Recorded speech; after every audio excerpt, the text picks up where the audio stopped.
Good morning to all of you. Welcome to my channel. आप सभी dictation जो है रेगुलर बेसिस पे लेके और उसके पीडीएफ के लिए टेलीग्राम चैनल को ज्वाइन करें।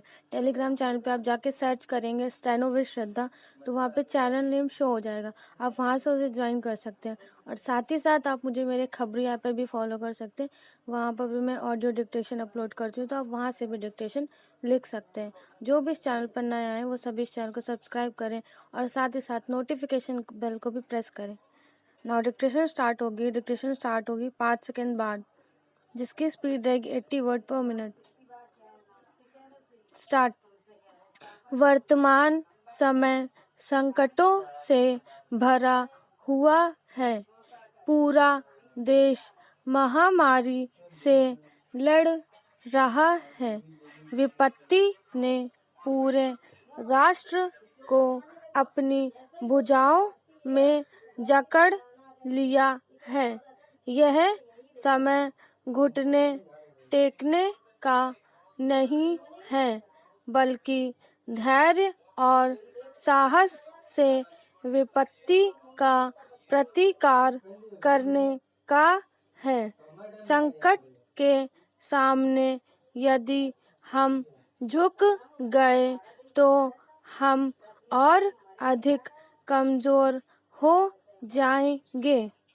इस समय धैर्य की खुराक लेने की आवश्यकता है। धैर्य ही हमें विजेता बनाएगा।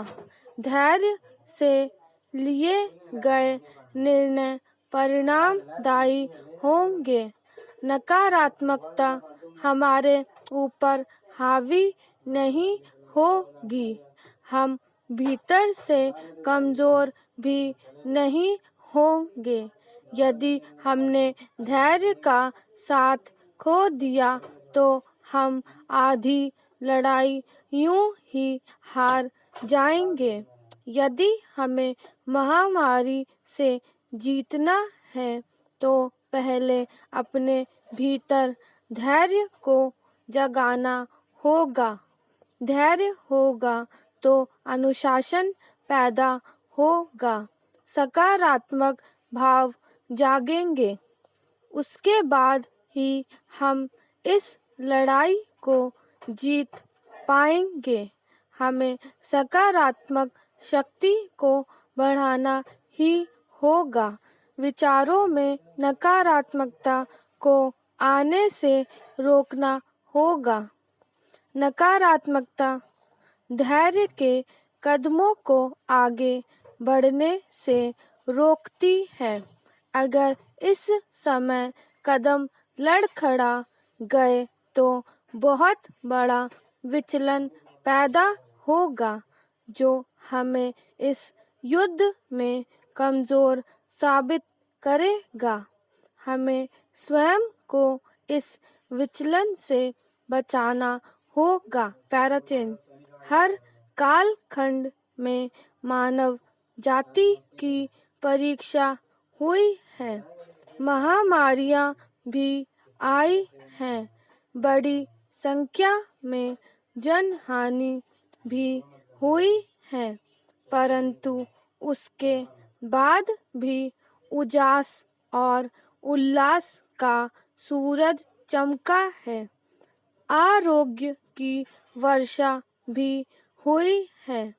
मनुष्य जाति ने खुशहाली के गीत भी गाए हैं। आज भले ही आसमान में महामारी के घनघोर बादल गर्जन कर रहे हैं, उसकी प्रबल ध्वनि हमारे कानों को विदीर्ण कर रही है। लेकिन यदि धैर्य के रथ पर सवार होकर चलेंगे तो निश्चित ही ये बादल छट जाएंगे।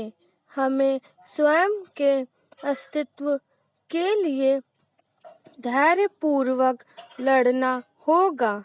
यह धैर्य की नैया ही हमें इस विकट समय के चक्र से बाहर निकालेगी। महामारी की विकराल लहरें जल्द ही शांत होंगी। हम सब मिलकर पुनः जीवन के नव गीत गाएंगे। स्टॉप। नेक्स्ट स्टार्ट होगी 5 सेकंड बाद। इसकी स्पीड रहेगी 90 वर्ड पर मिनट।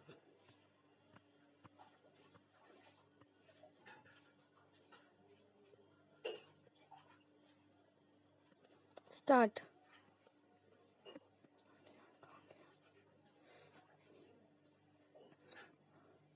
कोरोना मरीजों के उपचार में उपयोगी मानी जाने वाली 2DG नामक दवा का उपलब्ध होना उम्मीद की एक किरण तो है, लेकिन बात तब बनेगी जब इसका जल्द से जल्द बड़े पैमाने पर उत्पादन हो और वह सर्व सुलभ हो।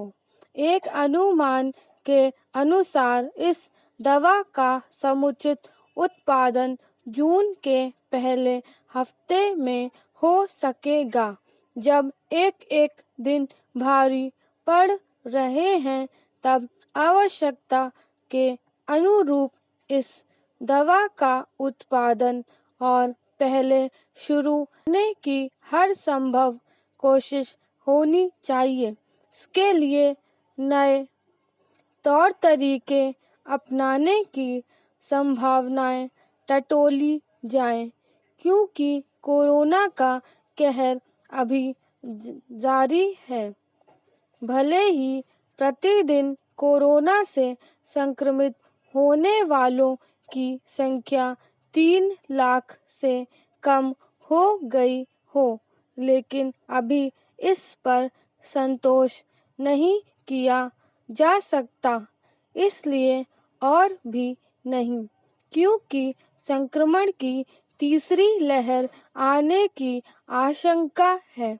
इसे देखते हुए कम समय में ज़्यादा लोगों के टीकाकरण की भी कोशिश होनी चाहिए। यह कोशिश युद्ध स्तर पर हो। यह ठीक नहीं है कि जब प्रतिदिन कम से कम 50 लाख लोगों को टीके लगाए जाने चाहिए, तब उसके आधे भी नहीं लग पा रहे हैं। इसका एक कारण टीकों की कमी है, तो दूसरा टीका लगवाने को लेकर हिचकिचाहट। इन दोनों ही समस्याओं का समाधान प्राथमिकता के आधार पर करना होगा। पैराचिन।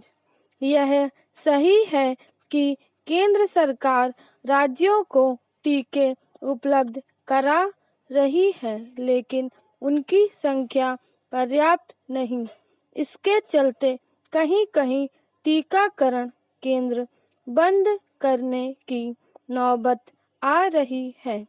ऐसा तो बिल्कुल भी नहीं होना चाहिए। इस स्थिति से तभी बचा जा सकता है जब टीकों का उत्पादन बढ़ाने के लिए लीक से हटकर कुछ उपाय किए जाएंगे।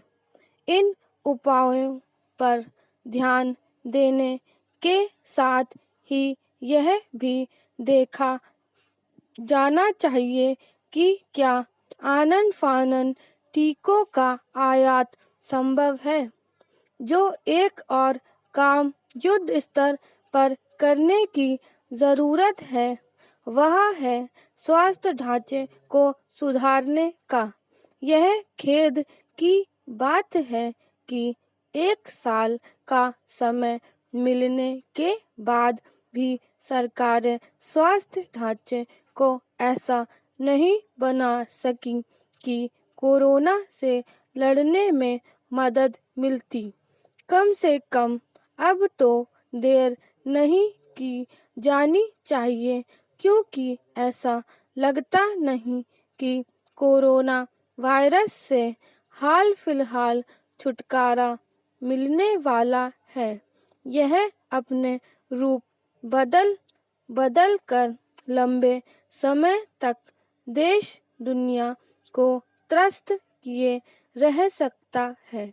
जब यह स्पष्ट है कि कोरोना से लड़ाई लंबी खिंच सकती है, तब फिर उसका सामना करने के लिए हर मोर्चे को मजबूत करना होगा। सरकारों को न केवल यह देखना होगा कि पर्याप्त चिकित्सकों एवं स्वास्थ्य कर्मियों की उपलब्धता कैसे बढ़े, बल्कि यह भी कि छोटे बड़े अस्पताल तेजी के साथ कैसे खुलें और उसमें निजी क्षेत्र कैसे आगे बढ़कर हाथ बटाए। स्टॉप।